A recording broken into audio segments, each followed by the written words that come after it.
For those of you who don't know me, Gillian Triggs, the President of the Australian Human Rights Commission, and I'd like to begin by acknowledging the traditional owners of the land on which we meet, and I pay my respects to their elders past and present.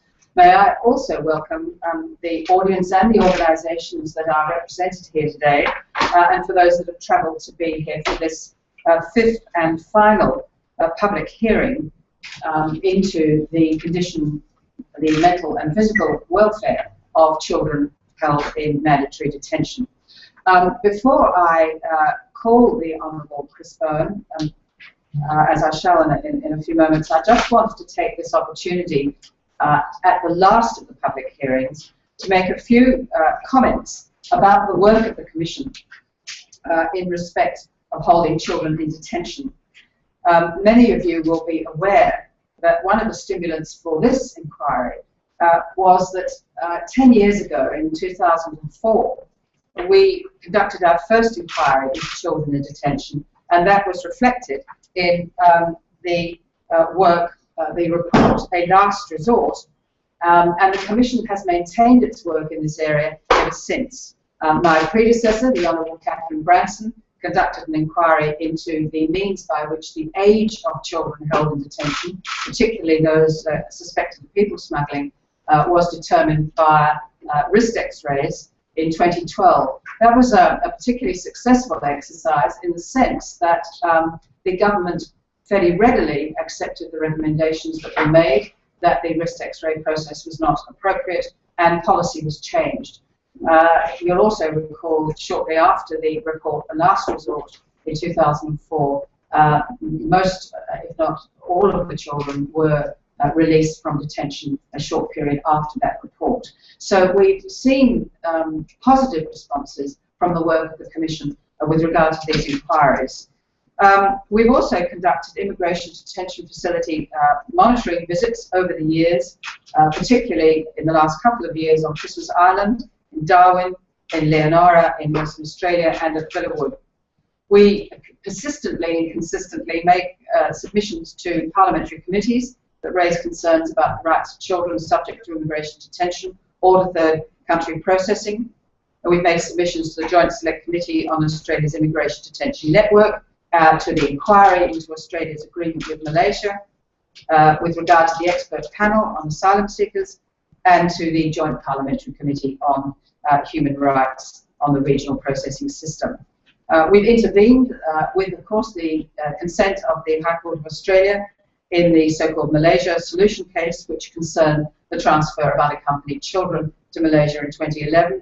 And we've investigated complaints that have been brought directly to the Commission by or on behalf of children regarding alleged breaches of their human rights while in immigration detention. And we reported on those breaches to Parliament in a number of cases. The Commission's monitoring work has continued then over the 10 years since the last report was given, and it demonstrates the very serious concerns that we had about the continuing detention of children.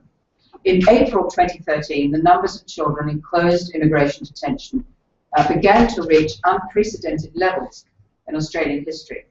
Over 1,600 were held on the 30th of April 2013, and they reached 1,992 in July 2013.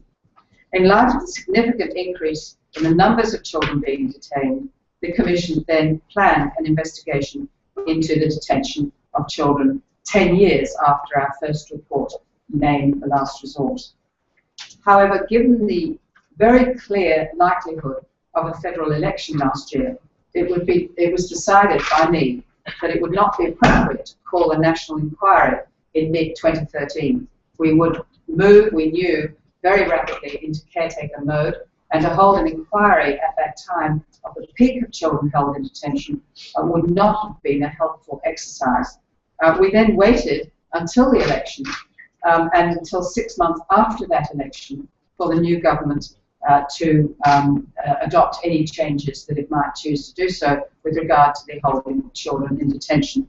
And I announced an inquiry on the 3rd of February this year. One of the reasons for holding this inquiry was the growing statistical evidence from the Department of Immigration that the time for which children were being held, those times were expanding and growing literally by the day to, again, unprecedented periods of time. At the last hearing, I invited the current Minister for Immigration and Border Protection, the Honourable Scott Morrison MP, to give evidence, which he did. And today, I've invited the Honourable Chris Bowen MP also to give evidence relating to the period during which he was the Minister of Immigration from September 2010 to February 2013. During this time, Mr. Bowen, as Minister, was responsible for a number of key policy developments relating to asylum seeker children, including, most significantly, the reintroduction in August 2012 of offshore detention centres in Nauru and Papua New Guinea. This policy, which, as I'm sure you're all aware, has bipartisan support, is the reason that there are now currently 183 children detained in Nauru. I am, of course, very grateful that Mr. Bowen accepted that invitation with promptness. After this hearing is concluded, I and the team at the Human Rights Commission will gather the evidence over the last 6 months and prepare a report of our findings and recommendations for Parliament. We hope then that the facts and the evidence will speak for themselves. Once the report has been tabled in Parliament, the report will be available for the public. My expectation is that we will report by the end of September, possibly early October, and it will then be a matter for the attorney to submit the matter for Parliament within 15 sitting days. I will be assisted again in this hearing by Counsel Ms. Naomi Sharp. The media has been invited to attend, and they may film sections of the proceedings. May I remind the media and each of you that I have already made a direction under Section 14 of the Australian Human Rights Commission Act, which prohibits the disclosure of the identity of certain persons who may be mentioned during the hearing, and copies of that direction are available if any of you would like to see it.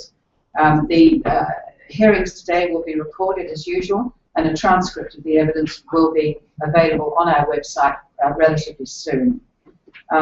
We have only one witness today, the Honourable Chris Bowen, and he will, I understand, make an affirmation, and he will also have the opportunity to make an opening statement of no more than 5 minutes, and Ms. Sharp will then ask some questions. Those questions, and I really stress this point, the questions are framed in light of the human rights obligations that Australia has under international law, and as you may know, the mandate of this commission is human rights as defined by international law. So that is how and why we ask the kinds of questions we do. So now may I move to the Honourable Chris Bowen and ask for you to take the affirmation. Thank you very much. Please stand and face the President and repeat after me. I solemnly and sincerely declare and affirm that the evidence I shall give will be the truth, the whole truth, and nothing but the truth. Thank you very much, Mr. Bowen, and I'll pass to Ms. Sharp. Yes, Mr. Bowen, do you wish to make an opening statement before I have some questions? Thank you, Madam President. Thanks for the opportunity of contributing to what I regard as a very important inquiry on your behalf. No area of policy or decision-making in the immigration space is more vexed than the issue of children arriving by boat. There's a special obligation on governments and ministers and all involved in relation to children. Children don't make the decision to come here by boat. That decision is made for them. And most importantly, we all know the importance of emotional and intellectual development in a child's early years, the need for a loving environment, and as far as possible, a stress-free environment for a child's early years for their future. Now, also, let me be clear, against this, all ministers do, or at least should, be cognizant of any moves which will encourage people smugglers to load boats with children, therefore clearly endangering their lives. I'll say a little more about that at the conclusion of my opening statement. I also want to make it clear, in my view, that onshore detention should not be regarded or used as a deterrent to boat travel. It is not an effective deterrent, and the cost on children in particular is too great for any deterrent value. It does play a role in the management of irregular arrivals, particularly health, identity and security checks and the initial processing of asylum claims. I'm happy to share with the Commission my perspective on some of those issues based on my experience as Immigration Minister. I became Minister for Immigration and Citizenship on the 14th of September 2010, as we outlined. And a week after being sworn in as Minister, I travelled to Christmas Island. It was effectively on Christmas Island that I took the decision to begin using my powers to release children from detention. The decision to begin using my powers under Section 197A of the Migration Act was my first major decision as Minister for Immigration and Citizenship. It was a decision requiring considerable input and consultation with other ministers, most particularly the Attorney General in relation to security implications, and the Minister for Family and Community Services in regard to support for the people released into the community. Accordingly, I sought Cabinet endorsement for my decision, although it was a personal decision for me to take under the Act. Obviously, I won't be breaching Cabinet confidentiality today, Madam President, but I am comfortable in telling you that Cabinet endorsed my decision unanimously on the 18th of October 2010. Now, Madam President, that was the issue. There was a considerable degree of challenge to this task. Some people said at the time that all children should be immediately released. That was naive and simplistic and would have risked considerable harm to the children. As I said at the time, we don't simply drop families and children out of detention at Central Station or Flinders Street Station and say good luck. It was necessary to source a very considerable amount of accommodation spread throughout the country. It was also necessary to arrange appropriate carers for unaccompanied minors in particular, and more generally care and advice for families who are making a considerable adjustment to moving into the community in a country which they had never been to before. After consulting with my department and with the sector, I set the target of having the majority of children out of detention by July 2011. That's 9 months after my initial decision. It was estimated by the department at this time that this would require the release of 1,400 people, that's parents and children. A task force was established within my department at my instruction to ensure that this could be achieved. And I want to take this opportunity of acknowledging the work of the department, and most particularly Kate Pope, who headed the task force, a very fine public servant, who, without her very considerable efforts in this task, it would not have been achieved. Also, we engaged Red Cross as our principal partner in the not-for-profit sector. We had many partners, but Red Cross was the coordinating partner, and I worked very closely with Robert Tigner, and I want to acknowledge his work. And also, of course, consulting closely with the committee, which was then known as CISA, and I understand is now called CASID. Paris Aristotle is, of course, the chair of that committee, and they were integral to the ensuring the success of what was a very large undertaking. The target was met, and the majority of children were in the community by July 2011. Now, my recollection, Madam President, is that at or approaching the time I left the portfolio, the time of children spent in detention was low and was people were moving through detention, and children in particular, in well under 3 months, and in some cases under 1 month. That is my recollection of the turnaround time at the time I left the portfolio in February 2010. And eventually, as other people have provided evidence to you, 10,000 people were accommodated in the community under this program. So this was a very significant undertaking. Now, I've noted Minister Morrison's evidence to you earlier that it was necessary to improve the care for people under 10, children under 10, and if I interpret his evidence to you correctly, that he had not released children under 10 earlier because improved care was necessary. I do not accept this evidence. I think the evidence of the program we had in place would indicate that there was appropriate care and support. If he wished to make improvements, it was certainly open for him to do so. I do not believe it was justified if he has delayed the release of children using this as a reason or an excuse. Now, I said at the beginning that there are tough decisions required in the immigration portfolio. Anybody who's visited Christmas Island and stood at the memorial to Civex, in which 353 people lost their lives, the majority of them children, cannot fail to be moved. But more importantly, if you're a policymaker, cannot fail to see the need to make tough decisions to stop this happening again. When I was Immigration Minister, I had the practice, where appropriate, where it was welcomed, of visiting survivors of the tragedies of sea. In some cases, the parents of children who had seen their children drown. That is not something that leaves you, Madam President. And it does remind you and reinforce to you the need for tough decisions. Hence my support for offshore resettlement. But I wish to stress, which is obviously not subject to this inquiry, but I raise it in terms of the decisions that Ministers for Immigration and governments do need to take from time to time. But in relation to onshore detention, as I said at the outset, onshore detention should not, in my view, be used as a deterrent. It is not an effective one. It should be used only for processing of health, identity and security measures. Once the security agencies are satisfied that somebody is suitable to be released into the community and their past health checks, there needs to be a good reason not to do so in relation to onshore detention. And that was the system in which I put in place. And again, I should acknowledge the support and cooperation of the security agencies in doing that, most particularly ASIO, who devoted a considerable amount of resources to ensuring the success of the release into the community program. Madam President, I'm happy to the best of my ability to assist the inquiry, obviously subject to my recollection of events which in some cases are now 4 years ago, and obviously also subject to the strictures of Cabinet confidentiality. But within those strictures, I'm very happy to support your inquiry and assist in any way I can. Thank you very much, Mr. Bowen.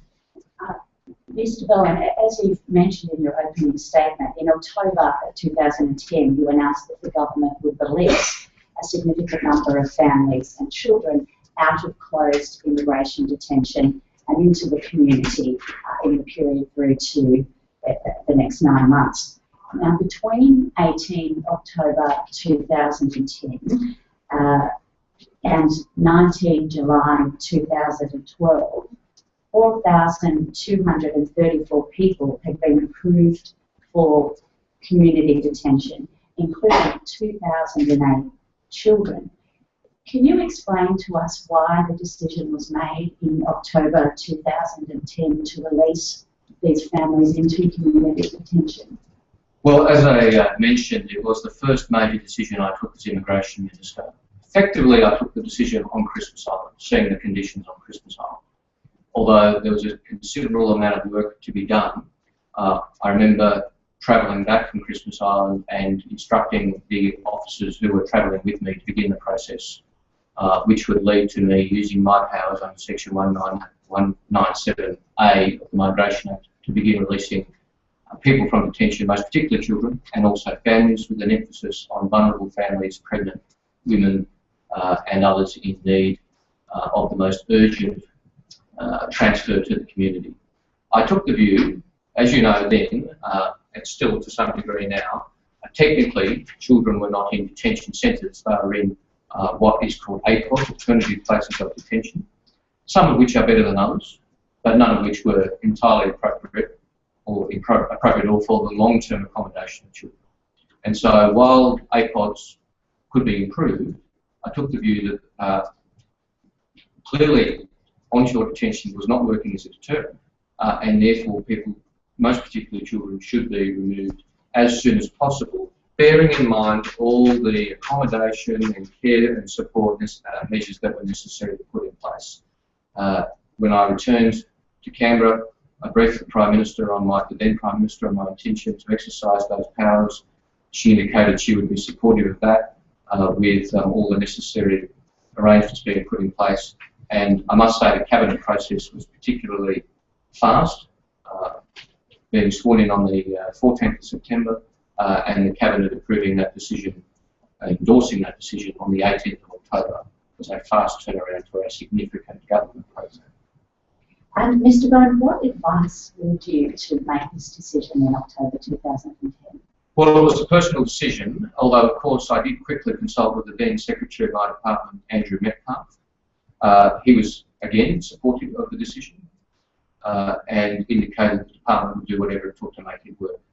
Obviously there were some risks which were identified both by my department and other departments in the consultation process which goes with a cabinet decision. Those risks that were identified were the risk of absconding, but that was regarded as low, and I think that is the way it's panned out. The number of people who have absconded compared to the number of people in the community has been low. It was also, the advice from my department was that the ability to persuade people to return to the country of origin, if their claim for asylum was not approved, would actually be increased in the community, because there would be less of a confrontational arrangement between the department and the asylum seeker, that the person in the community would feel more trusting of the advice the department was giving, that their claim hadn't succeeded, was at the end, and it was time to return. And last I saw the return figures, I think there was some evidence to bear that out, although the department would be able to provide more detail on that. So it wasn't particular advice to me which led me to make that decision. The department obviously indicated they would implement any decision I took. There was no advice to me from the department that this was necessary. It was a decision I took, setting the conditions at Christmas Island, that it was not suitable for the long-term accommodation of children, and subsequently I visited every detention centre in Australia and every alternative place of detention, and as I said, while some were more suitable than others, none of them were suitable for the long-term accommodation. Mr. Bowen, can you explain why community detention was underutilised by your government prior to October 2010? I can only explain the period for which I was a minister. I was in Cabinet 12 months before I became the Minister for Immigration. I only looked closely at these issues when I was commissioned as Minister for Immigration. I took the view quickly on becoming Minister that there was a better way. Now, initially, why did you only use community detention rather than bridging visas when people were being released into the community? Because with bridging visas, there is not the ability, or at least the requirement, to provide the necessary degree of care for children and unaccompanied minors in particular. With a bridging visa, accommodation is by and large not supplied. So with a bridging visa, which we did use later, but by and large that was used for single adult males who were more able to look after themselves in the community. We didn't have the duty of care that we have to the children involved, and there was a higher degree of confidence that they would be able to source their own accommodation and source their own sources of income, rather than much more than was the case with unaccompanied minors or with families. Under your government, the number of children in detention centres soared to unprecedented levels, with over 1,600 on 30 April 2013 and reaching 1,992 children by July 2013. Can you explain why, despite your commitment to community-based alternatives for detention, why so many children were detained? Well, the release of children was being undertaken as fast as the system would bear, as fast as the accommodation could be sourced, as fast as the carers could be arranged. This was not a matter of resourcing in the department. The department was instructed by me to apply every available resource to this task. We had weekly meetings with the executive of my department where this was one of the key measures to be discussed, progress in relation to releases into the community. One thing I will say is that when you have a high degree of arrivals, high rate of arrivals, it does make it hard to release children into the community at a rate which keeps up with the arrivals. That is almost a truism. And we did have a period of a high rate of arrivals. I think the department did as well as they could under the circumstances of getting children through the system as quickly as possible and out into the community. Now, I take it from your opening statement that your view is that onshore detention should not be a deterrent. Is that correct? That's correct. It should not be seen or used as a deterrent. yes. What is your view with respect to offshore processing and its use as a deterrent? Well, my view is that offshore processing in and of itself, where simply people are processed in other countries but automatically resettled to Australia, is of limited deterrence value. I think the evidence would suggest that. Offshore resettlement, I think the evidence would suggest, is a significant deterrent. Do you accept, Mr. Bowen, that the prolonged detention of children causes serious mental health problems for them? I accept that would unquestionably be the case in many instances.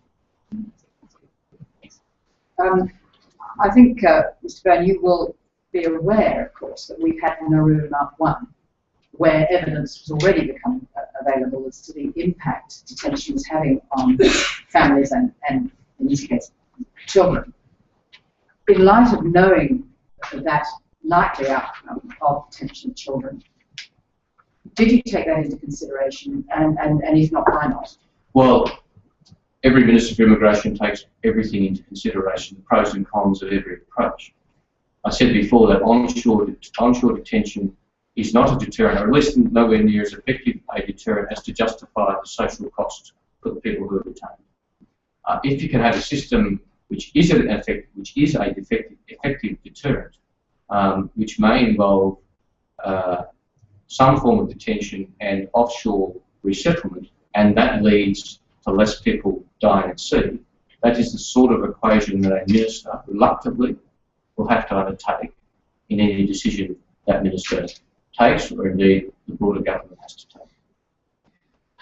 Would that suggest that you think that there is a connection between holding children in detention and stopping deaths at sea? Oh no, I believe there is a link between offshore resettlement and stopping deaths at sea. I do not believe there's a link between onshore detention and stopping deaths at sea. What evidence do you have about to support this distinction in your mind between the deterrent effect of offshore detention as distinct from detention in Australia, including presumably Christmas Island? Well, I can answer that two ways, Madam President. With your indulgence, I'll try both to try and fully explain my views. Firstly, people who are making the difficult decision for them to travel to Australia by road are making a generational decision. By that I mean they are making a decision to give their children or their grandchildren a chance of a life in Australia. They are prepared in many instances to take a risk of long-term detention for themselves if they believe they have the chance eventually for themselves and for their families of resettlement in Australia. That would apply to those who are eventually found to have legitimate claims for asylum and those who are not. They have both made a similar choice. And I think the evidence, we had high arrivals when we had onshore detention. And even when I became Minister in indefinite detention for children, we had high rates of arrivals. So the evidence would suggest it is not an effective deterrent. The evidence I would argue would suggest that simply the processing people in another country, whether it be Nauru, PNG or anywhere else, is also of limited value as a deterrent. People know that they may have to spend time in another country but still have that chance of resettlement in Australia. Hence the difficult decisions, which I know aren't subject to the terms of reference in this inquiry, but I'll answer your question to the best of my ability. Hence the difficult decisions that governments took, and in some instances I had to take in relation to resettlement in Malaysia and in Papua New Guinea in particular, which occurred after my time as Minister for Immigration. But I certainly and clearly understood the reasons why that decision would be made, and the evidence would suggest a dramatic fall in arrivals after that Papua New Guinea decision was made. Thank you. Mr. Bowen, can I now move on? I wanted to raise the decision to reintroduce offshore processing in response to the expert panel report. Now, it was in June 2013 that the Parliamentary Joint Committee on Human Rights considered that the conditions on Manus Island were unfit for children and fell well short of the standards of treatment under the Convention on the Rights of the Child. With those observations in mind, can you tell us, please, what advice did you receive about the impact of detention on children offshore during the previous offshore processing regime between 2001 and 2007? I received several pieces of advice. The first piece of advice to me was that any decision to provide blanket exemptions to offshore processing, i.e. that any particular class of people would be completely exempt from the risk of transfer and resettlement elsewhere, would provide a very significant incentive for people smugglers to load boats with that class of person, whether it be children, women, or any other particular class of person that you could provide. That was advice based on evidence supplied to the government by various agencies. Secondly, obviously, I took that advice very seriously. Obviously, we incorporated all the other advice we had about best practice in relation to managing detention. It was always my hope and desire that centres in Nauru and Papua New Guinea would be effectively open centres, i.e. not detention. It would be up to others to provide updates as to what degree that has been implemented in the period after I left the portfolio. Also, I think pre-transfer vetting was very important to ensure that any vulnerabilities were assessed prior to transfer. That was something which we were working to put in place. I think I'm right in saying that no children were transferred to Nauru during my time as Minister. Certainly, it was our intention to work closely with the Papua New Guinea government to ensure appropriate care and measures were in place for the centre in Papua New Guinea that was being established under those arrangements. Now, there's evidence that people detained on Nauru have been diagnosed, and Manus Island have been diagnosed with a range of mental illnesses, including depression, anxiety, post-traumatic stress disorder, adjustment disorder, and acute stress reactions. Do you accept that the prolonged detention in these offshore processing centres have devastating impacts on the people detained there? Well, I would say that almost everybody who's come to Australia by boat is at severe risk of being emotionally fragile and disturbed because of fairly obvious trauma that they have already been through, either which has caused them to come to Australia or they've experienced on the journey to Australia. And in fact, as I've observed, both in my time as Minister and since, there is no panacea for that. There have been suicides in the community of asylum seekers, which have, to my understanding, accompanied negative decisions, i.e. the Department of Immigration or an appellate body informing them that their claim has not been approved. So that happens in the community and it happens in detention. I fully accept, of course, that detention is a very difficult environment for anybody, whether it be in Australia, onshore or offshore. A very, very difficult environment indeed. Ministers and governments will need to weigh up the deterrence effect of different arrangements. Ministers and governments should always, in my view, and in my view I always did, ensure that the detention arrangements that were put in place provided whatever best possible emotional care could be provided in that environment for the asylum seekers who were thus being detained.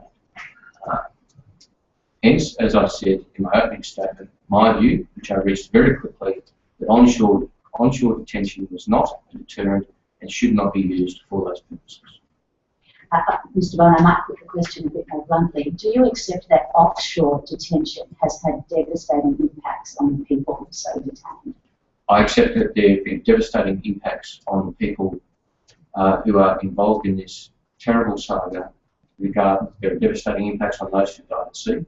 There are devastating impacts on those who've been detained in some instances. How a detention centre is run is very, very important.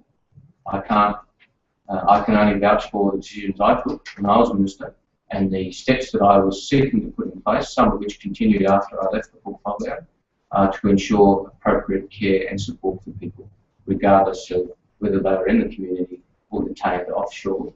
Of course, you're working with other governments, so there are constraints there. Other governments are sovereign in what they choose to provide. But these are matters which have been traversed well by the Commission across the board in relation to offshore processing. Mr. Bowen, before transferring families and children to Manus Island, what steps did you take to mitigate the harm that they may suffer by reason of that detention?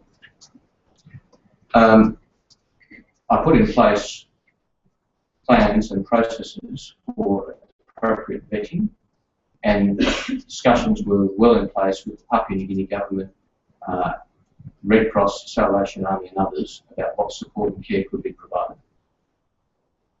I referred to the expert panel report previously. It of course recommended that Australia should establish facilities at Nauru and on PNG to process protection claims. However, one of the members of that panel, Paris Aristotle, has since said that that panel never intended for asylum seekers to be arbitrarily detained. This is a very different, it's very different to the policy that was implemented. What's happening now is different to the policy that was proposed. Do you accept that you sent children and families to Manus Island to detention facilities that weren't open, where they had no freedom of movement? We were working closely with the Papua New Guinea government to work towards an open settlement. And what consideration did you give and what efforts did you make towards establishing open detention facilities? Well, considerable efforts in discussions with the relevant other governments. Others can provide you with updates on what occurred after I left the portfolio. But it's right that during your term there was no success in achieving that. Well, Madam President, can I clarify whether this is an inquiry into onshore detention or is it an inquiry into offshore detention? This is an inquiry into the holding of children in detention by Australia or through the acts and activities of Australia. That includes mainland Australia, Christmas Island, and wherever children are currently detained, which of course is Nauru. Yes. But we are concerned also by the fact that during your period, children were detained on Manus Island, and we're trying to understand how and why that occurred, and why you were willing to, under your period of ministerial management, willing to accept children in closed arbitrary detention, or apparently arbitrary detention, certainly determined to be so in some ways by United Nations. I'm more than happy to assist. The expert panel report was a good one, in as good as any report can be in a wicked policy area, in which three very accomplished individuals provided their best advice possible to government. That advice was to recommence offshore processing, and that advice, that report introduced the no disadvantage principle for the first time, which is one of them, and the government accepted the report. I believe, my recollection is that very, very few children were sent to Manus Island during my time as Minister, because I was not yet satisfied that the appropriate care and support was in place. And that is my recollection. Against that, a Minister should never go out and say, I will not send a child to Manus Island, or I will not send a child to Nauru, or I will never send a child offshore. Because that is a guarantee, Madam President, that people smugglers will then send boats with children. That is a guarantee. And hence the balance for a Minister is to not send that broad signal that there is an exempt class of person, but to work intensely to ensure that if children are sent, there is that necessary care and support in place. There were others saying I had not sent enough children, including the President Minister, who said, who was critical of me, who was the Shadow Minister at that point, who said not enough children had been sent because I was taking too long.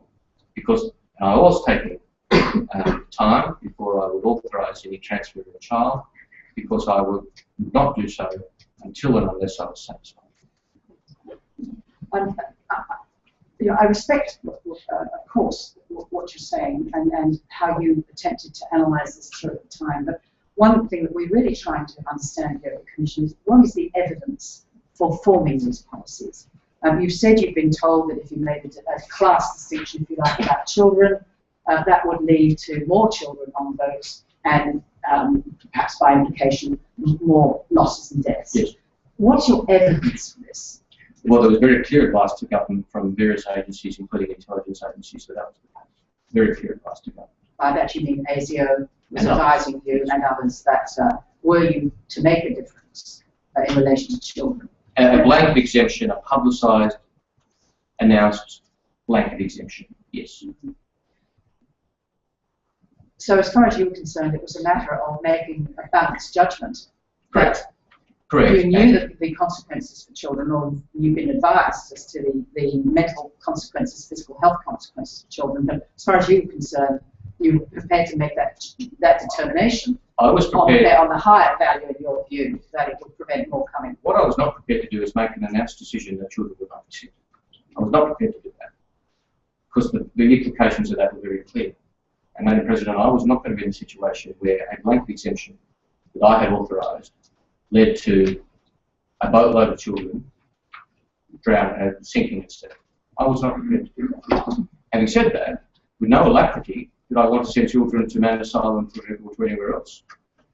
So there was a need for me to take my time, put in place whatever steps could reasonably be put in place to ensure the necessary care and support, and to have vetting arrangements in place so that ideally vulnerable children would not be sent to Manus Island, while frankly not signalling that in a way which could be used for people smugglers and because people smugglers, all the advice to me and advice I accepted, I think correctly, is that people smugglers will do anything with a view only to profit, and they will profit on the risk of children on boats which were unseaworthy being sent to Australia.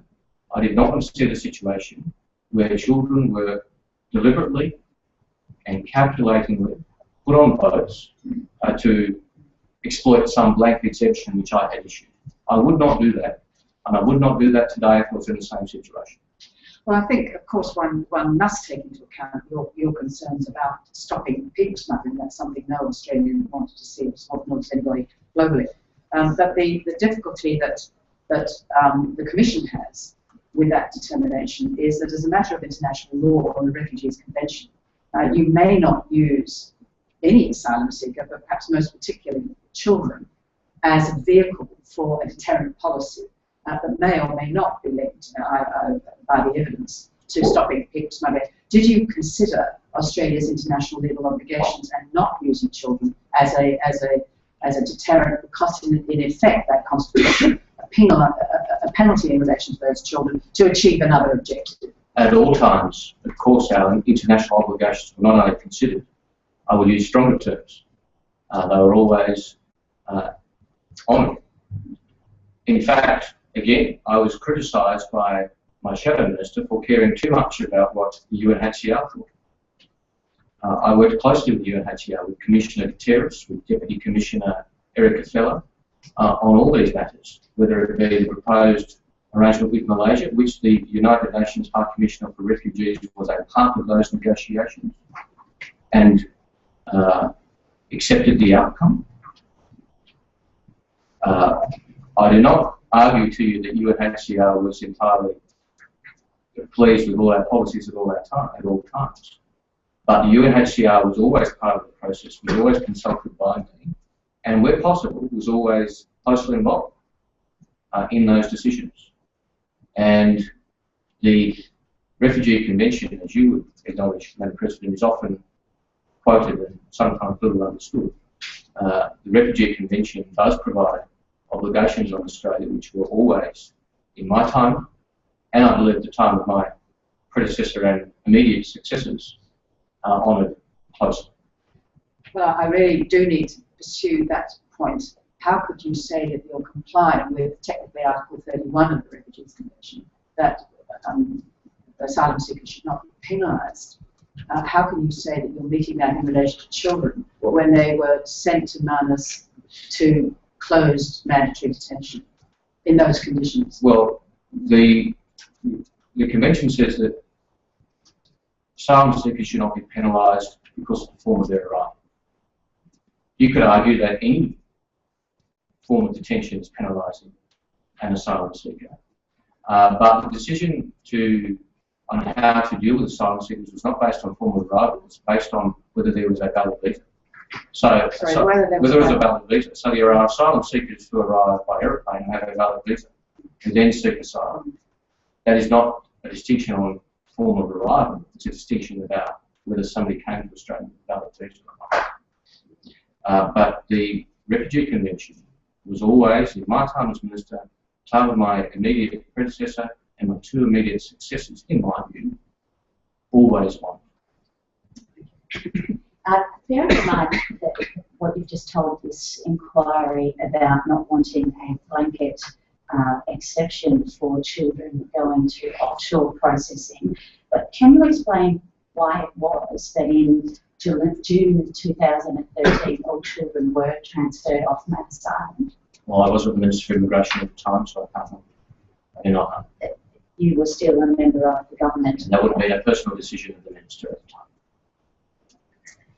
Is it your view that children should never withdraw that? Is it your view that children should never be detained offshore? Or do you see a role for the offshore detention of children? Well, as I've said, it's my view that a minister is doing a very dangerous thing if they announce a blanket exemption publicly. No minister would want to send children. I don't believe no minister would ever want to send children to offshore detention. But a minister will always have a view to the intelligence advice being provided to him or her, which may provide an incentive for people smugglers. And hence, this was a very difficult balancing act for me and for other people in this area as to how not to provide that incentive at the same time as not with alacrity sending any children to detention or to offshore processing if it could be avoided. Can I move to a different topic now, Mr. Bowen? When you were the Minister for Immigration, you were the legal guardian of children who arrived in Australia unaccompanied and without a valid visa. In that role, you had the same rights, duties, obligations and liabilities as a natural guardian does for children. However, in addition to being the guardian for these unaccompanied minors, you were responsible for transferring them and detaining them in offshore processing countries. Do you think any conflict of interest arose in your capacity as the guardian on the one hand and the minister transferring and detaining them on the other?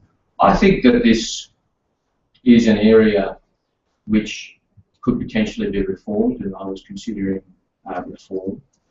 I think there'll always be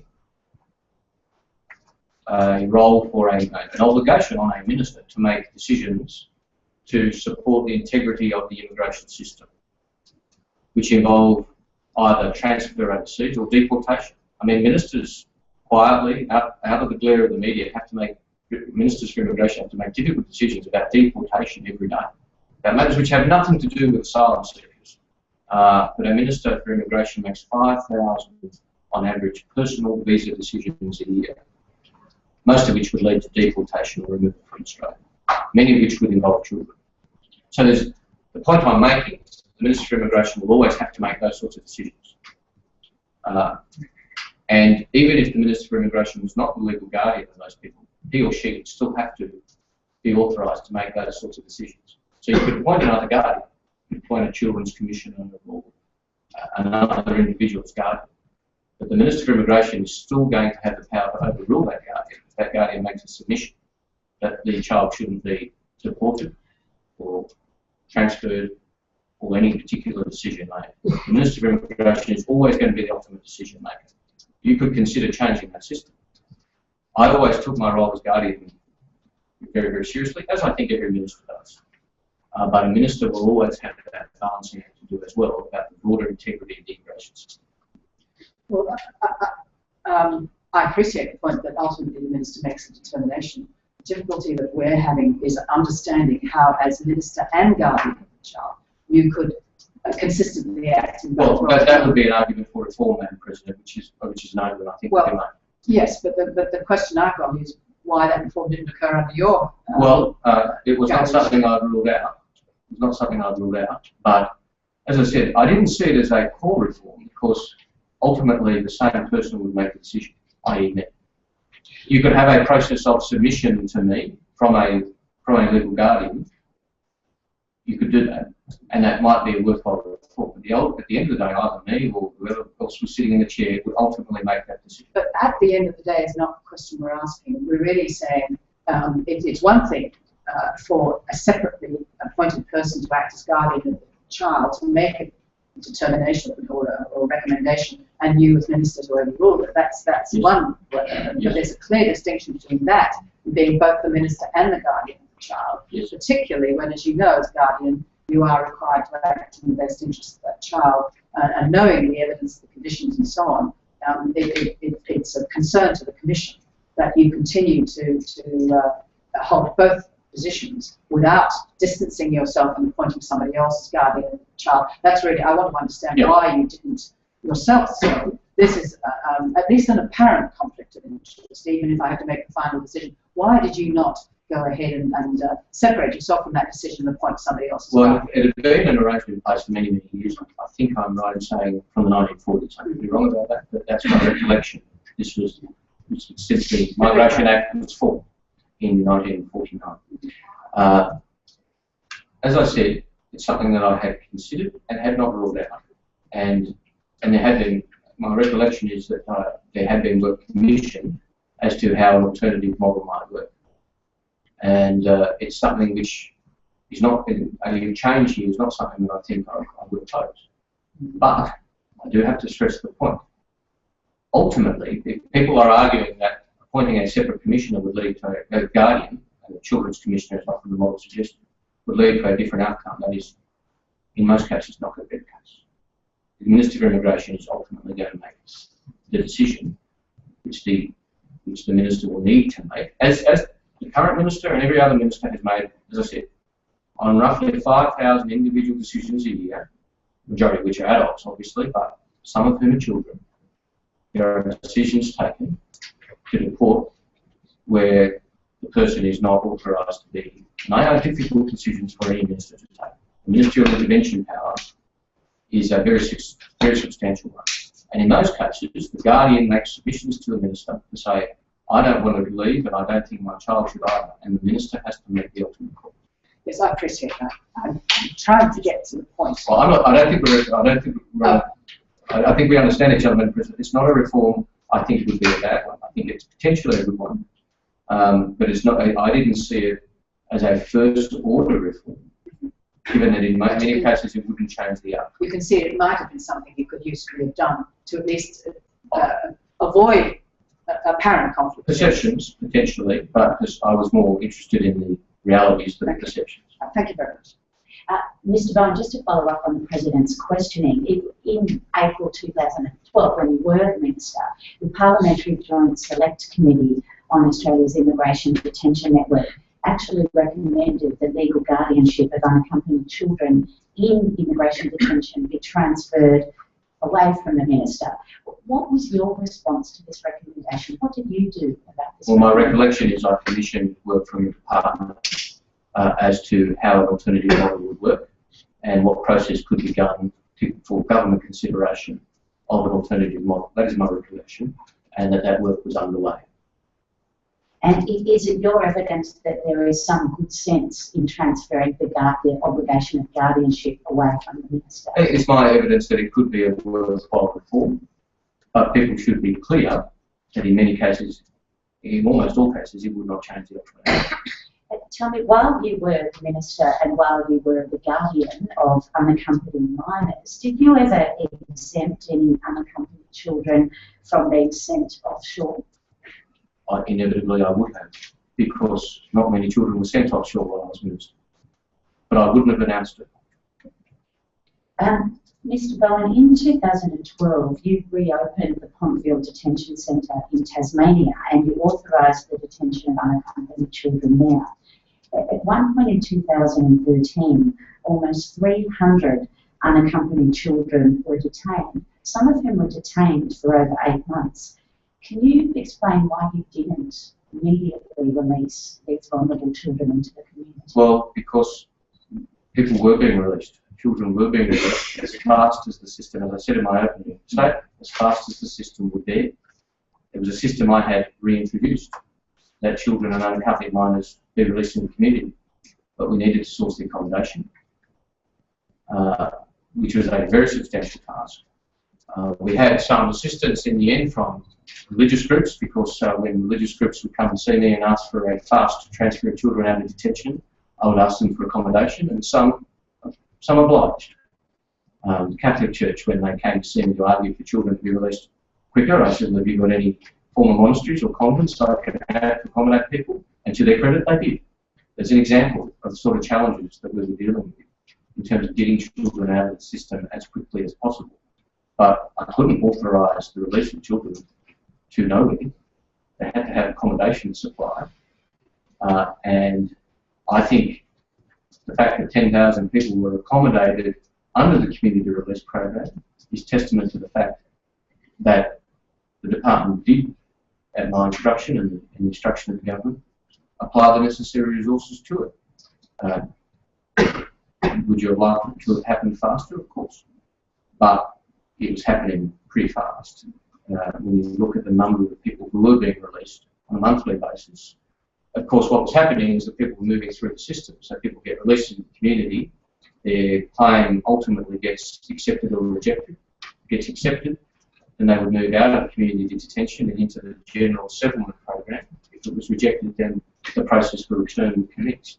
But in any event, they would move through community detention. I've always thought community detention was a misnomer because it was not detention at all.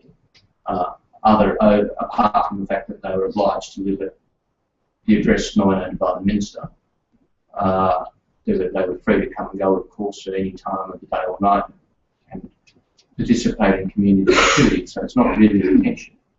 But the process was working as well as it could, considering the challenges that were very clearly being dealt with by the department. Can I explore just a little in greater depth why it was so difficult to find community detention? During that period, there were facilities being developed in the detention centres, the Christmas Island and in mainland Australia, at significant expenses, we're understanding. Why weren't more efforts put into developing community detentions? Partly because, of course, that would have been significantly less expensive. And 8 months does seem to be an unnecessarily long period of time. As I said, Madam President, my recollection is that the throughput time was much less than that at various points, including when I ceased being minister. That's my recollection. The department, if you ask them, hopefully would be able to supply you that historical data. We are citing departmental. There's no doubt at some points it was long. Yes. But I'm putting to you in my evidence my recollection that it was much shorter than that for much of the time. 1 month to 3 months. So I just want to explore the point that you've made several times, that it was extremely difficult to move them through the pipeline into community detention. Why was that so difficult? Well, it simply came down to sourcing suitable housing. We took the decision not to use public housing because we didn't want to compete with the very real need of people for public housing. So we declined to interact with state governments about using public housing because the public housing system is under enough pressure as it is. I think that was the right decision. We did engage with Red Cross and others about how we sourced rental accommodation, which is what we did. We looked at alternative models, including towards the end of my time, getting towards the end of my time as Minister Homestay, the system under which international students were accommodated. That was a model which I thought could work, and it did indeed accommodate a significant number of people. I can't recall the exact number, but a significant number of people. So we did put in place those sort of innovative measures to try and accommodate more people in the community. But we rejected a lot of housing as well as being substandard. The department did, obviously. That was a departmental decision. But often, with particularly sensitive cases, I was keen to get out of detention for some reason or other that I was aware of as minister. I would ask the department to source an accommodation and come back to me and say, we've checked 3 today, none of them are suitable, for example. So it wasn't just simply any accommodation. We were going to put people in a suitable, not luxurious, but a suitable standard of accommodation. Some of them were houses, some of them were apartments, and simply the department was working as hard as it could to identify what that accommodation was. And also, it's not just accommodation.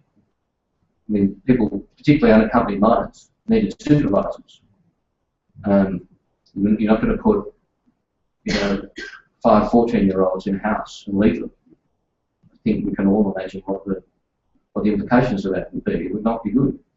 And those carers needed to be, in most cases, bilingual, not languages which are commonly spoken in Australia, languages which the asylum seekers would commonly speak, whether they be Hazara, Pashtun, Tamil. They're not languages which are abundantly available in the Australian workforce. So carers, and of course, not only you needed to find carers who were bilingual, who had been through all the appropriate checks, police checks, custody of children checks, etc. And this is not a workforce which is just at the click of a finger available in Australia. I think it's remarkable that the department, working with its partner agencies, actually managed to accommodate so many people in the community, considering the sorts of challenges that were being undertaken. Mr. Bowen, there are currently over 20 unaccompanied minors on Christmas Island being detained there pending their transfer to Nauru. Many of these minors have been detained for over a year now. Do you, having the benefit of having been the minister, do you think that this is in their best interest to detain them indefinitely on Christmas Island pending their transfer to Nauru, or do you think they should be released into the Australian community? Well, as a matter of principle, I'm aware of the long-term detention of people on Christmas Island, and it has concerned me since this policy was implemented. I think that detaining people on Christmas Island with no pathway is a very unfortunate thing to do. It's a matter for the current minister, but it's not a policy. With all the evidence available to me, it's not a decision that I would make.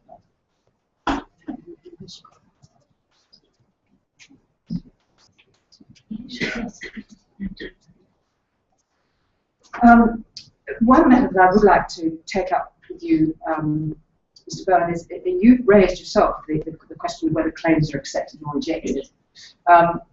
The evidence that we've received and comments made in submissions and so on have emphasised the problem that something like 30,000, probably more, people, asylum seekers in Australia have not had their claims to refugee status assessed, and that's a fundamental problem in terms of their right in international law to have their claims assessed. And the allegation is frequently made that this so-called backlog of 30 or more thousand people is the responsibility of your government and partly of the time you were minister. Can you tell us a little bit about when the assessment stopped and why, and whether you knew what the consequences were going to be? Sorry, Madam President, I don't follow when the assessment stopped. Well, what we're concerned about is that the current government has said on many occasions that the backlog of over 30,000 people whose claims have not been assessed is a reflection of your former government's policies. And I'm wondering if you could tell us at what stage did this assessment process actually stop and create a backlog, or was it that it was continuing slowly but too slowly to avoid a backlog? Is that what happened? I think what the current government is doing is engaging in rhetoric there. I don't think maybe, but we have to respond to these allegations and at least to determine what the facts are. This is your opportunity. Yes. But my interpretation of the remarks is they're simply saying these people arrived before us. I'm not aware that any processing stopped at all during our time in office. Certainly not in my time as minister. We continued to process, absolutely, as we should. But the numbers became... Well, we were dealing with large numbers, and it's difficult. Again, the department was dealing with difficult circumstances where you have somebody First, you have to establish identity in many cases with no identity documents. That is a long and involved process. It can be. In many instances, identity can be contested. The department may have doubts about claimed identity. You're dealing with very different systems, no access to government documents. That can be difficult, and then you've got to assess claims. And there can be complex claims, elaborate claims, which the department has to fully assess. And then, of course, there's an appeals process, which can be long and involved. So, when you're dealing with big numbers, you are going to have delays in what is a difficult process. That is almost inevitable. But my evidence is, I'm not aware, certainly in my time, we did not stop processing. I do not believe we stopped processing in office. I think the current government is there engaging in rhetoric. But then there is perhaps some truth in the argument that the sheer numbers that were as yet unassessed by the time the new government took control was a very large one, and reflected the numbers that had accumulated over the period of your government. Well, I mean, it's a matter of fact that there are a large number of people being assessed, which you are waiting assessment, but it's a matter of fact. That arose largely during the period of your government. Yes, I mean, it's a matter of fact that we had large numbers of arrivals, hence, without wanting to revisit our earlier discussion, difficult decisions taken to try and reduce or eliminate those arrivals. So, knowing then that the numbers were growing and that you were finding it more and more difficult to assess them in a speedy and prompt manner, you were still prepared to hold families and children in that environment. In other words, you knew that the assessment would not take place quickly. It could be some years, and in many cases it is years. You were still willing to hold children and families in detention pending, No, on the contrary. knowing that they would not be assessed for some time. No, on the contrary. That's why I'm listening. That's why there's one of the fact that it was taking a long time to process people was one of the reasons I exercised my powers under 197A of the Act. On the contrary, Madam President, I don't accept that assertion at all. So your difficulty in releasing them comes back again to the problem that you did not have appropriate community detention facilities into which to release it. In large enough numbers to ensure release as quickly as I always would have liked. As I said, and I stress, my evidence is that my recollection is that the time it was taking is much less than 8 months for much of that time. And I do recall times when I was briefed that the average waiting time to move through detention was 1 month for children. Thank you very much. Just following up on some processing questions, Mr. Bowen. There's been a policy that asylum seekers arriving from July 2013 onwards are to be processed offshore and then resettled offshore. At the moment, we have a situation where families falling into that post-July 2013 cohort are detained on Christmas Island pending their transfer to Nauru. Now, as the Commission understands it, no processing of those asylum seeker claims is happening on Christmas Island, and it's proposed that no processing will happen until those people are transferred to Nauru, whenever that may be. Do you have any comments on that policy of not processing asylum seeker claims while these people are detained at Christmas Island? Yes. Again, I don't have the full facts at my disposal. I think the current minister would, but that would concern me. While I support offshore resettlement, if for whatever reason people have not been transferred offshore, if it's because the government is having trouble with the government of New Guinea, or government of Nauru, I'm not asserting that is the case, but for some reason people aren't being transferred offshore, I think the current government has an obligation to consider how these people will be dealt with. I don't think indefinite, long-term detention on Christmas Island with no pathway forward is necessarily sustainable. So I do have concerns about it. I don't profess to have the full facts at my disposal. Only Minister Morrison would have those. But if I were Minister, I'd be concerned about that situation.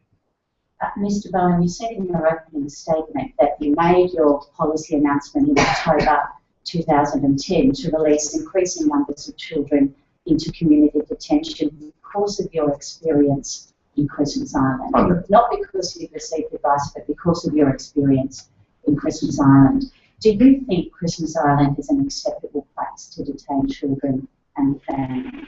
Well, I think my evidence would suggest that I did not think it was a suitable place for the long-term detention of children and families, hence the decision I made. Effectively at Christmas Island, while looking at the facilities the children were being detained in, effectively I took the decision then. Obviously there was administrative processes to then proceed when I returned to Sydney and Canberra, including my decision to seek cabinet endorsement. But I think my evidence would lead you to the view correctly, but I did not think it was suitable. Mr. Bowen, why weren't steps taken to close Christmas Island at that time? You mean Christmas Island generically, not all of the detention? Yes. Well, of course, the main facility on Christmas Island does not include children. The Northwest Point has no children in it. It was built at some considerable expense for the immediate processing of people who arrive at Christmas Island. So I don't see, if people were arriving at Christmas Island, they needed to be accommodated somewhere.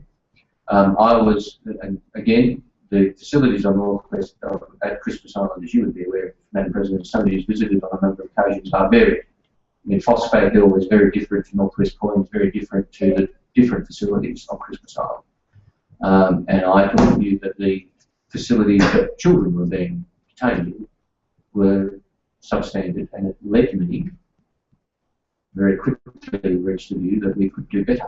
Subsequently, I visited other centres, some of which I took the decision to close as soon as possible. There was a hotel in Brisbane which was being used for this purpose, as I recall. It was called Virginia Palms, or something to that effect. I took the decision after visiting there that it was unsuitable, had it closed as soon as possible. There are other facilities which were slightly more suited, but still not suited for the long-term accommodation of children, hence my decision to exercise my powers under 197A.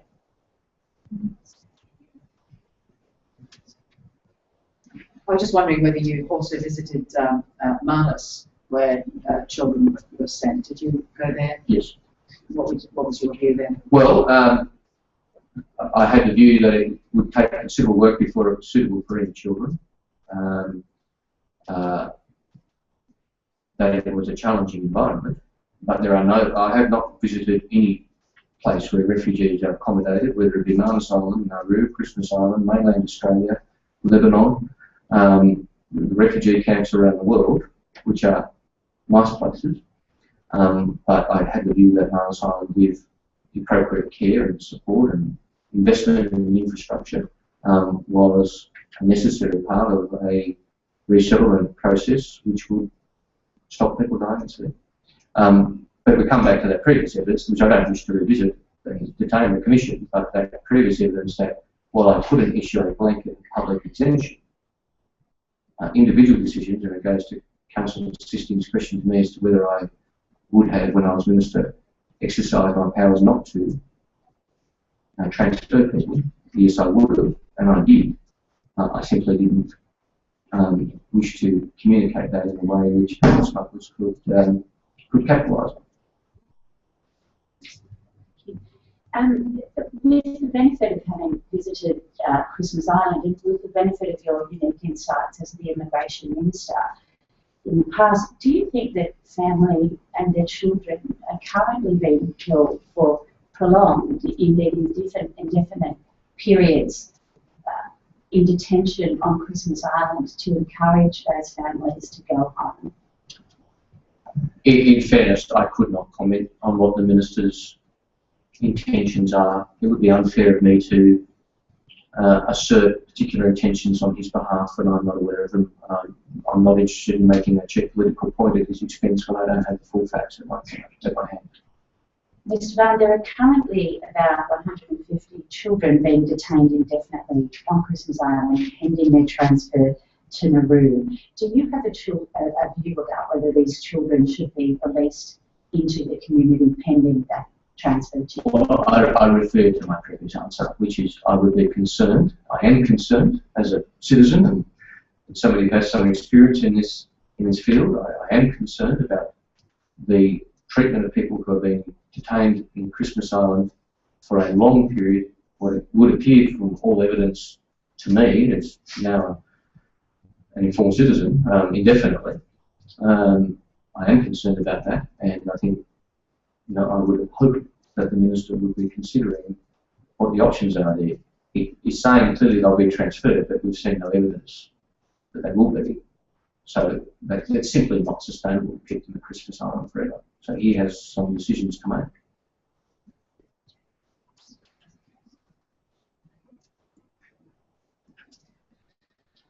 Well, thank you, Mr. Bowen. I think we very much appreciate first that you accepted our invitation so promptly. You were very busy, but secondly, you've given us very direct and frank answers to our questions, and I think it really will provide us with an insight into your thinking when you made these determinations at the time. Well, thank you, Madam President. I certainly, during your time and during the time of your predecessor, when we had different jobs to do and a different role to play in the body politic, I think we certainly interacted together as constructively and proactively as I could. I was certainly keen to ensure you had full access to all our facilities at times of your request. I don't recall I ever denied you access. I certainly endeavoured to grant you whatever access and support and advice I could provide, because I think the Commission plays a valuable role in these matters and more broadly. As I said, we have different roles to play. The Minister for Immigration and Human Rights Commission President are both important roles to play, and there should be an atmosphere where there can be an exchange of views and experiences with respect. And that's always how I try to interact with the Commission, and that's the spirit in which I've attempted to interact with you today. Well, that indeed has been the case, and I think that the fact that we can do this reflects a mature approach to democracy. But perhaps I can finish by saying that I'd like to repeat your words in both respecting and valuing the work of your departmental officials through most of this process. It's been very helpful, and we have relied on their accurate documentation details in order to underpin the questions that we're asking. So thank you very much indeed, and that does bring to an end the last of the public hearings. And as I say, we will now work with this evidence to hope that the facts speak for themselves. We've heard from the respective ministers, and I think we've had a very fair exposure of the underlying thinking for a minister in making these very hard decisions. So thank you all very much for coming today. Your attendance and following these proceedings and really checking that we've got the facts right will be very important when the report is ultimately made available. So thank you all very much. Thank you.